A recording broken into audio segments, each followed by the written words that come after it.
하나님 말씀 사무엘상 9장을 보겠습니다. 1절에서 27절까지입니다. 교독하겠습니다.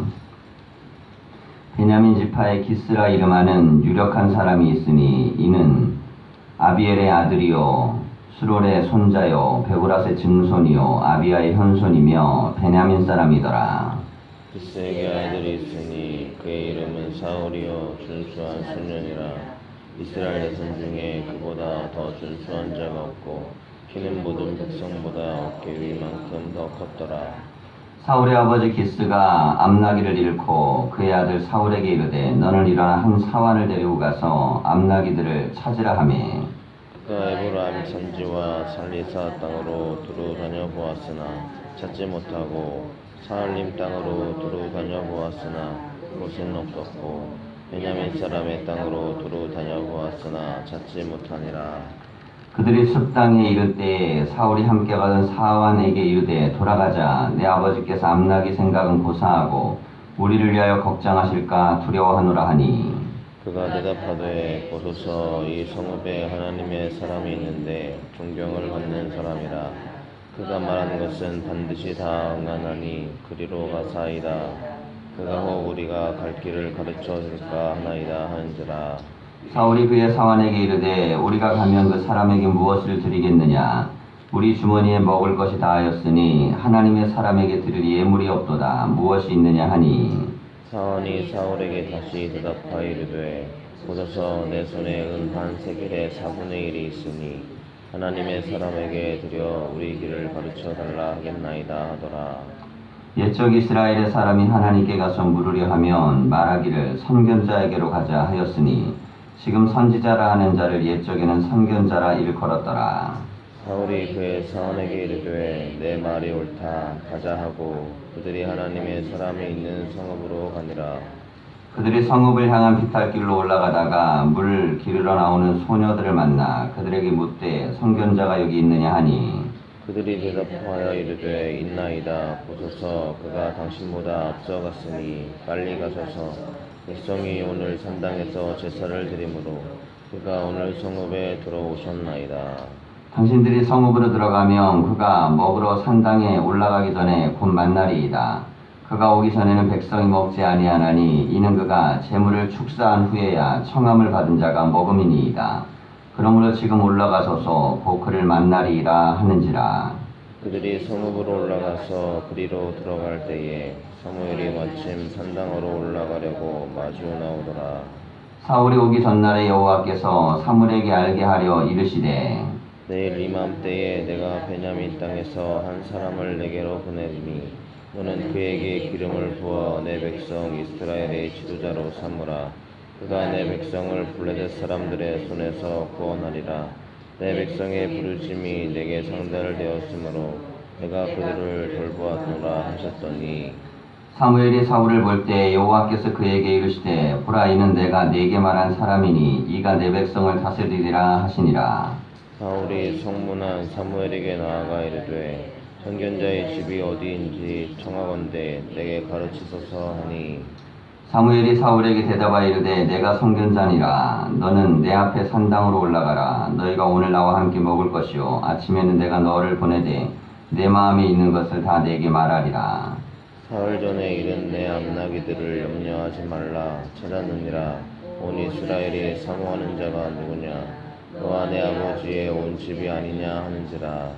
사울이 대답하여 이르되 나는 이스라엘 지파의 가장 작은 지파 베냐민 사람이 아니니까 또 나의 가족은 베냐민 지파 모든 가족 중에 가장 미약하지 아니하니까 당신이 어찌하여 내게 이같이 말씀하시나이까 하니 이스라엘과 그의 사원을 인도하여 객실로 들어가서 청한 자 중 장석에 앉게 하였는데 객은 30명가량이었더라. 사무엘이 요리인들에게 이르되 내가 내게 주며 내게 두라고 말한 그 부분을 가져오라. 요리인이 널쩍다리와 그것에 붙은 것을 가져다가 사울 앞에 놓는지라. 사무엘이 이르되 보라 이는 두었던 것이니 내 앞에 놓고 먹으라. 내가 백성을 청할 때부터 너를 위하여 이것을 두고 이때를 기다리게 하였느니라. 그날에 사울이 사무엘과 함께 먹으니라. 그들이 산당에서 내려 성읍에 들어가서는 사무엘이 사울과 함께 지붕에서 담화하고 그들이 일찍 일어날새 동틀 때쯤이라. 사무엘이 지붕에서 사울을 불러 이르되 일어나라, 내가 너를 보내리라 하매 사울이 나오고 그 두 사람 사울과 사무엘이 함께 밖으로 나가서 함께 읽겠습니다. 성읍 끝에 이름에 사무엘이 사울에게 이르되 사원에게 우리를 앞서서 하게 하리나. 사원이 앞서가므로 또 이르되 너는 이제 잠깐 서 있으라. 내가 하나님의 말씀을 내게 들려주리라 하더라. 아멘. 인사하겠습니다. 말씀 안에 복된 하루가 되십시오. 되십시오. 네, 이스라엘의 첫 왕 사울이 사무엘과 만나는 장면입니다. 네, 그에 대한 이야기는 우선 족보부터 나오죠. 베냐민 집밭 사람이고, 그리고 그의 증조부가 누군지, 할아버지가 누군지, 아버지가 누군지, 자, 이런 이야기가 나옵니다. 그리고 이제 일화에 대한 설명이 나오는데요. 이 기스의 아들 있는데 이 이제 사울이다 그러면서 그의 아버지가 암나기를 잃었는데 이것을 찾으라고 보냈다는 거죠. 근데 사흘길을 가서 찾을 만큼 그는 효성이 지극한 사람입니다. 자, 우리가 이제 사람을 이야기할 때요, 그 사람에 대한 평가는 우선적으로 겉으로는 외모고, 그리고 속으로는 그의 인성과 예절입니다. 자, 이제 그런데 공자가 이야기하기를 가장 이상적인 사람은 윗사람을 공경하고 아랫사람에게 인정받고, 그리고 자기와 동급된 사람들이 그 사람을 칭찬할 수 있다. 그러면 그 사람은 이상적이다 그랬어요. 곧 가장 힘든 인간형이라는 겁니다. 위아래 옆으로 다 좋은 관계 맺기가 쉽지가 않은데, 이 사울을 보면 오늘 이 세 부류의 사람들과 다 대단한 관계를 맺는 그런 예의도 있고 인성도 있습니다. 그래서 아버지에게는 지극한 효성이 있고, 그리고 이제 종이 말을 하죠. 이제 돌아가자 그러니까 이 근처에 이 선견자가 있는데 우리가 가서 그를 좀 만나면 그분이 우리에게 뭔가 알려줄 겁니다. 자, 이렇게 얘기해요. 그때 사울이 야 좋다 가자 이렇게 안 하고, 야, 우리가 지금 예물이 없는데 어떻게 가냐. 야, 이건 예의를 얘기하는 겁니다. 상대를 대하는 예의, 그리고 상대방의 격을 맞춰주는 그런 어떤 인성, 이런 것들이 아주 훌륭한 것이죠. 자, 이런 태도를 가지고 사울이 이제 사무엘에게 나아갑니다. 자, 그리고 이제 사무엘을 만났을 때 그 만남에 대한 대화들도 굉장히 겸손하죠. 근데 이게 사환이 이야기하는 것에 대해서 아이 무슨 소리냐, 3일 동안 힘든데 못 찾고 갔어도 괜찮아, 돌아가자 이렇게 하지 않고 아랫사람이지만 그 사람의 이야기를 경청합니다. 그리고 그 이야기를 듣고 또 따라가서 그 얘기를 가요. 자, 이 모든 면들을 보면요, 이 사울은 왕이 되기 전에, 이 권력을 얻기 전에 사울은 권력을 얻을 만한 사람이었습니다. 참 훌륭한 인물이에요. 그리고 그의 외모도 출중하고 준수하다고 했습니다. 그리고 인성도 훌륭하고 그 인간관계를 맺는 예절도 좋고, 그리고 사람들이 봤을 때에 야, 이 사람 정도면 되겠다 할 만큼 이스라엘에서 그보다 빼어난 자가 없어요. 자, 그래서 하나님이 그를 선택하셨습니다. 자, 그때 사무엘에게도 이제 사울의 나타남을 이야기하셨는데 6절을 보면 내일 이맘때 내가 베냐민 땅에서 한 사람을 내게로 보내리니 그랬습니다. 그러니까 사울 입장에서는 암나기를 찾아 나선 것이지만은 사실 그 과정 속에 하나님의 섭리가 있는 것입니다. 하나님께서 지금 사무엘을 만나도록 만드시는 거예요. 자, 그럼 이것은 무엇을 의미하는 것이냐면 하나님께서 무슨 일을 행하실 때는 인간이 어떻게 해야 반응하는지를 압니다. 자, 우리가 이제 물리학에서는 작용 반작용이라는 게 있는데요. 작용하면 반작용이 나타나거든요. 이건 사실 똑같은 현상입니다. 자, 그러면 하나님께서는 암나기를 잃었을 때 사울이 어떻게 반응할지 알아요.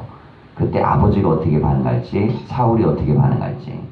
자, 그리고 이 종을 따라 보냈을 때 많은 종 중에서 한 사환을 데려가는데 이 사환이 사울에게 이야기를 하면 사울이 또 어떻게 반응할지 알아요. 자, 그러면 하나님은 아버지의 말도 쓰신 거고 사울의 성품도 쓰신 거고, 그리고 이 사환의 말도 쓰신 거고, 하물며 잃어버린 암나기까지 쓰시는 겁니다. 자, 그런데 이런 모든 것들이 하나님의 뜻 안에서 이루어져요. 모두가 다 자유의지로 움직인 거죠. 그들이 생각하고 말하고 행동한 것인데 그 모든 것은 하나님이 원하시는 방향대로 흘러갑니다. 자, 이게 하나님이 원하시는 방향대로 흘러가고 하나님이 기뻐하는 방향대로 흘러가는 이유가 뭐냐면 그들이 하나님 앞에 믿음이 좋은 사람이었기 때문입니다. 자, 그러니까 하나님 앞에 믿음이 좋은 상태에 있는 사람은요, 하나님이 원하시는 좋은 방향을 향해 나아가게 되어 있습니다. 자, 그런데 이것이 무너지고 흐트러지기 시작하면 하나님의 뜻과는 어긋나고 잘못된 길로 가요. 그래서 인간의 의지, 자유의지의 선택이 믿음을 향해 갈 때와 믿음 바깥으로 향할 때는 전혀 다른 결과물을 낳습니다. 자, 인간이 우리가 믿음 안에 있을 때는 하물며 안나기를 찾으러 가도 하나님의 역사를 보게 되는 것입니다. 지금 뭐 하나님 만나러 가는 것도 아니고 선견자 만나러 가는 것도 아니고 예배드리러 가는 것도 아닌데 하나님은 그 앞에 좋은 것들을 준비해 놓으셨습니다. 영적인 상태가 좋으면 일어나는 일들도 좋게 일어납니다. 그리고 하나님의 뜻이 그 안에 숨겨져 있는 좋은 일들이 나타난다는 것이죠. 자, 그 믿음은 그래서 우리가 평상시에 우리의 삶의 자세가 어떻게 하나님께 있느냐에 따라 벌어지는 일, 일어나는 일 속에서도 선한 일들이 일어납니다. 자, 하나님께서는요, 이들의 이런 말, 행위, 모든 것들을 합하여서 하나님의 뜻을 이루게 하십니다. 그리고 나서 이제 내일 이맘때 지금 사울을 만나게 될 것이다 라는 이야기를 하셨는데 그에 대해 이야기하기를 내가 베냐민 땅에 산 사람을 내게로 보내니 너는 그에게 기름을 부어 내 백성 이스라엘의 지도자로 삼으라. 그가 내 백성을 블레셋 사람에서 구원하리라. 내 백성의 부르짖음이 내게 상달되었으므로 내가 그들을 돌보았노라 하셨더니 그랬습니다. 자, 그러니까 이 사울에게 또 어떤 지도력이 있냐면 백성을 이끌 만한 지도력과 리더십이 있는 것입니다. 그리고 군대를 참전해갖고 충분히 승리로 이끌 만한 그런 용맹이 있는 거예요. 야, 이 사람이 갖출 만한 대단한 능력들은 사울이 대부분 다 갖추고 있습니다. 이게 이 사람이 사사가 되지 않았을 뿐이지 사실 이 사무엘의 아들들 대신 사울이 사사가 됐다면 훨씬 통제를 잘했을 수도 있습니다. 그런데 이 사울이란 인물을 하나님이 왜 그러면 쓰시지 않고 그냥 사무엘의 자녀들을 쓰셨는가? 근데 결과적으로 보면요, 사무엘의 자녀들은 뇌물만 받고 끝나잖아요. 그런데 사울은 권력을 얻으니 어떻게 합니까? 결국 나라 전체를 들어먹어 버립니다. 그리고 하나님의 말씀과 뜻들을 갖다 불순종하는 지도력을 또 보이고 말아요. 자, 그러니까 사람이요, 겉모양이 이렇게 대단해 보여도 막상 뭐 가지면은 달라지는 사람이 있고 얻으면 달라지는 사람이 있고 하나님께서 사울이 이렇게 준수하고 대단한 인물이었음에도 불구하고 이게 사사는요, 아시는 것처럼 지파와 상관없이 세웁니다. 그러니까 사무엘 말 이후에 하나님이 사무엘에게 야, 내가 괜찮은 인물이 있으니까 그를 사사로 세웠으면 좋겠다 이러실 수 있는데 그렇게 하지 않고 그냥 아들 세웠습니다. 무슨 뜻이냐면 그나마 그래도 그냥 그렇게 가는 거예요. 왜? 사무엘이 버티고 있으니까. 근데 백성들은 그게 용납이 안 된 겁니다. 자, 하나님이 보시기에 그래도 최선의 선택이라는 게 있습니다. 근데 인간이 볼 때 마음에 안 들 수도 있어요. 야, 왜 그런 사람을 하나님이 그렇게 쓰시지? 근데 하나님은 그래도 그 사람이 최선이다. 또 어떤 상황 속에서는요, 최악의 선택을 벗어나기 위한 선택도 있습니다. 자, 그런데 우리의 인간의 눈에는 인간 스스로는 대단하지도 않으면서 기대치는 굉장히 높은 면이 있어요. 그러다 보니까 나는 대단하지 않은데 상대방은 대단한 존재가 되어야 되는 거예요. 자, 그것 때문에 결국에는 왕이라는 존재를 바라지 않습니까? 이게 함정이에요. 하나님이 그냥 세워서 운영하시고 아직 사무엘이 버티고 있으면 야, 하나님의 뜻이 있으니까 우리가 기다리자 이런 분위기로 갔다 그러면 좋았을 텐데 그들이 그렇게 하지 않습니다. 그래서 하나님은 그래도 백성들이 야, 하나님이 세운 사람이니까 이 정도는 돼야 돼 라고 생각했던 인물, 자, 하나님이 그를 누구를 택하냐면 이제 사울을 전면에 내세우는 거죠. 그래서 모든 면에서 그는 정말 왕이 될 만한 제목이었습니다. 자, 그가 이제 사무엘을 만났을 때 태도도요, 내가 너에게 이스라엘에 바라는 그런 일이 일어날 거다, 너희 집안이 그런 축복된 집안이다 이렇게 얘기했더니 아유, 우리 베냐민 지파도 작고 그 지파 중에서 우리 집안도 형편없고 나도 별 볼 일 없는 사람인데 어떻게 그러겠습니까? 자, 보면 이게요, 진심입니다. 예의상 하는 말이 아니에요. 정말로 사울은 자기 자신을 그렇게 생각했습니다. 그랬던 사람이 권력을 얻으니까 바뀌는 거예요. 자, 그래서 우리는요, 이 사람에 대해서 늘 이런 생각을 해야 됩니다.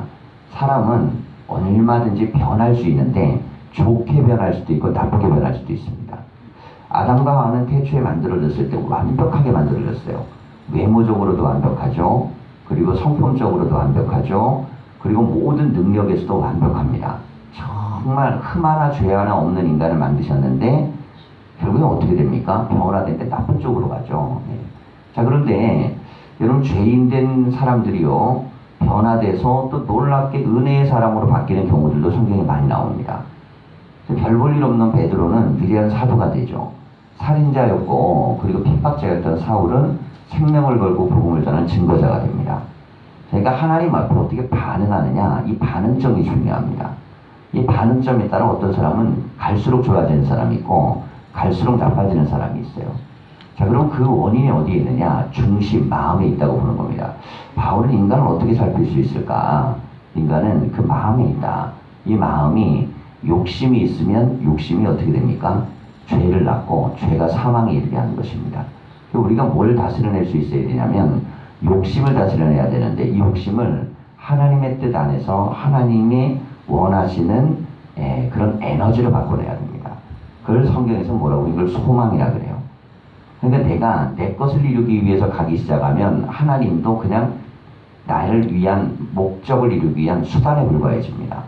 자, 그런데 하나님의 뜻을 이루기 위한 수단으로 나를 생각하는 사람은 하나님께서 나를 통해서 역사를 이루시는 거예요. 결국 하나님과 나와의 관계를 어떻게 볼 것이고 하나님과 내 일과의 관계를 어떻게 볼 것이고 하나님과 나와 관계 맺고 있는 사람의 관계를 어떻게 볼 것이냐, 이게 중요합니다. 모든 것들은 하나님을 중심에 놓고 재설정하면 모든 것들은 은혜와 진리의 길로 갈 수 있고 이걸 하나님을 수단화시키기 시작하면요 모든 것들은 무너지기 시작합니다.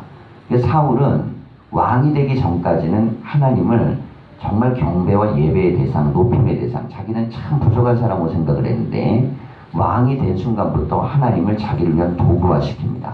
그 대표적인 사건이 사무엘이 오기 전에 어떻게 합니까? 제사를 자기가 드리죠. 사무엘이 해야 되는 영역마저 빼앗아 버렸어요. 자, 그 한 번으로도 성이 차지 않아서 나중에 또 문제가 되죠. 전투를 치르고 나서 거기에서 모두를 다 살육하고 남겨두지 말라 그러는데 결국 그들 중에서 가장 좋은 가축들 그리고 뭐 그들의 수장을 잡아가지고 이 사람들 앞에 자기 명예를 드러내고 또 재산을 증식하려고 하고 사무엘이 왔을 땐 거짓말합니다. 당신의 하나님께 제사드리라고 이렇게 제가 이것을 잘 모았습니다. 자, 이걸 보면요, 그가 권력을 잡기 전에는 권력에 대한 겸손했지만 막상 잡고 나니까 이걸 놓고 싶지 않은 거예요. 너무나 좋아서. 결국에는 그는 그것 때문에 하나님을 경배의 대상이 아니라 자기 인생 목적을 이루기 위한 수단으로 전락시키고 결국 하나님께 버림받습니다. 자, 믿음도 마찬가지입니다. 신앙생활을 평생 하면서요, 신앙생활에서 하나님이 언제나 돌보시고 함께 하시고 이끌어가는 사람이 있는가 하면 어떤 사람은 살아가면서 하나님 앞에도 인정받지 못하고 그냥 믿음만 걸치고 살고 신앙 없이는 살 수 없으니까 그냥 교회는 걸치고 사는데 삶의 변화가 일어나지 않는 거예요. 차이가 무엇일까요? 이 차이는 바로 사울과 다윗의 차이입니다. 다윗은 사울만큼 그렇게 훌륭한 인품이나 대단한 영향력을 갖고 있는 사람이 아닙니다. 초기의 사울에 비하면 다윗은 그런 인물이 못 돼요. 굉장히 탐욕적입니다.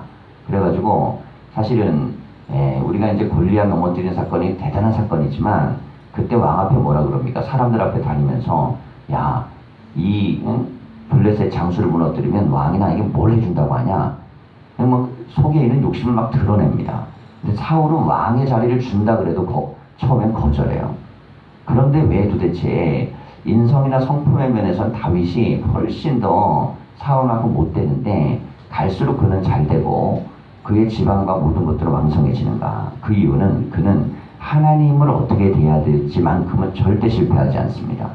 그리고 하나님과 관계된 사람, 하물며 원수였던 사울에 대해서 하나님이 기름부어 세웠으니 내가 손댈 수 없다. 어느 누구도 손대면 안 된다 그래요. 그러니까 거기서 보면 사울이라는 존재보다 하나님이 세웠다는 게 중요합니다. 그러니까 사람의 관계도요, 하나님 중심으로 해석을 다 하죠. 사건도 하나님 중심으로 합니다. 그리고 골리앗을 넘어뜨릴 때 어떻게 합니까? 만군의 여호와 이름으로 나아갑니다. 그냥 자기 욕심이 있는 건 분명해요. 뭔가 얻고 싶고 정말 왕의 사위도 되고 싶고 재물도 얻고 싶고, 그러나 넘지 않는 선이 있어요.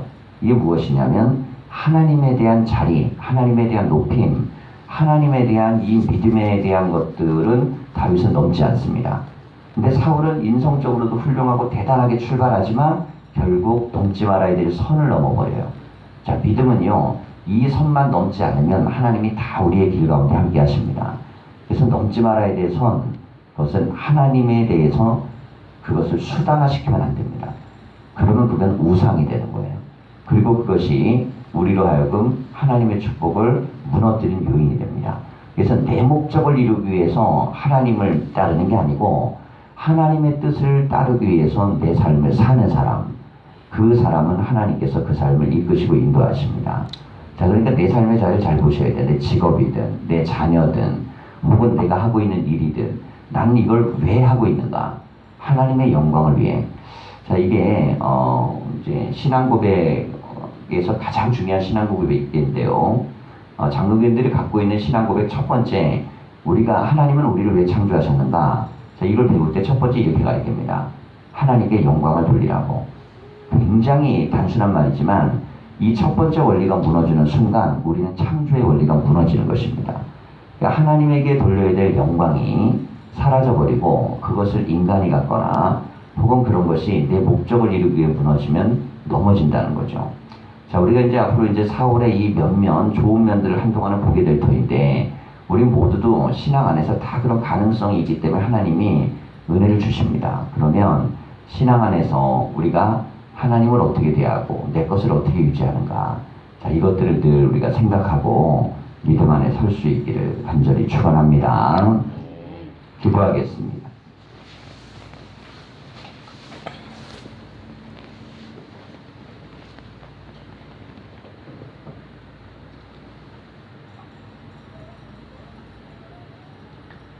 살아계신 하나님, 우리가 예수 그리스도를 믿는 믿음으로 구원을 받고 하나님의 자녀가 되는 권세를 얻었습니다. 그러니 우리는 이 권세를 누리는 사람들이 되게 하여 주시고, 성경에 있는 진리의 말씀들을 하나하나 배워나갈 때마다 우리의 삶 속에 이 모든 말씀이 적용되고 이루어질 수 있도록 우리가 하나님만을 높이며 경배하며 예배하며 하나님의 뜻 안에 거할 수 있도록 인도하여 주시옵소서. 그래야 하나님을 내 목적과 내 모든 걸 이루기 위한 수단화시키지 아니하게 하시고 우리는 오직 하나님 앞에 겸손함으로 기도하는 자들이 되게 하여 주시며, 주의 뜻들을 이루기 위하여 우리가 예배하며 또한 우리의 일을 하며 우리의 사람들과의 관계를 맺어가게 하여 주시옵소서. 그래야 하나님이 개입하시고 섭리하시고 역사하시고 동행하시고 함께하심을 늘 경험하게 하여 주시고, 매일의 삶 속에 하나님이 함께하시는 시냇가에 심은 나무 같은 삶을 살아가게 하여 주시옵소서. 오늘 한날도 말씀을 붙들고 하루를 시작합니다. 오직 주 여호와 하나님에 대한 믿음을 붙들고 기도하게 하여 주시고, 이 믿음 안에 오늘 한날도 주의 뜻을 이루어드리는 복된 한날이 되게 하여 주시옵소서. 귀한 물질을 드리며 기도하는 가정들을 은혜를 주시고 응답을 주시기로 원하오며 예수님의 이름으로 기도하였습니다. 아멘.